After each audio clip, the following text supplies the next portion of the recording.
مليكة تخيلي، بابا هيجيب لي موبايل جديد غالي جدا بجد بجد، وممكن كمان نسافر قريب. طنط، هو انتوا هتسافروا قريب؟ لا يا مليكة، احنا مش مسافرين. مين اللي قالك كده؟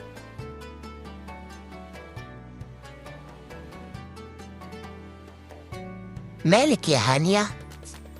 انا بس قلت كلام كده علشان اصحابي يهتموا بيا. والكلام ده كان حقيقي؟ لا مش حقيقي. أحيانا بعض الناس بيكذبوا علشان يجذبوا الانتباه أو يهربوا من المسؤولية، لكن المشكلة إن الكذبة الصغيرة ممكن تكسر الثقة الكبيرة. يعني ممكن اصحابي ما يصدقونيش بعد كده؟ بالظبط، الثقة بتتبني ببطء، لكن الكذب بيكسرها بسرعة. يا جماعة، انا كنت غلطانة، الكلام اللي قلته امبارح ما كانش حقيقي.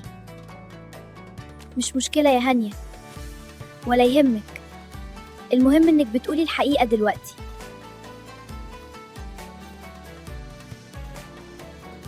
إيه اللي اتعلمتيه يا هانية؟ ان الحقيقة ممكن تكون صعبة احيانا، لكن بعدها الواحد يحس براحة. تحدي النهاردة اسمه تحدي الشجاعة والصدق. لو قلت كذبة اعمل حاجتين فورا، الأول ارجع وقول الحقيقة، والتاني اعتذر عن الكذبة. حتى لو كان الموضوع فيه احراج.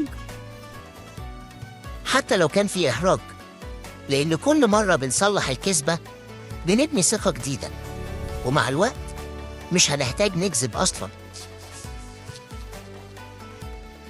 الكذب ممكن يريحك لحظة، لكن الصدق يريح قلبك ويحافظ على ثقة الناس فيك.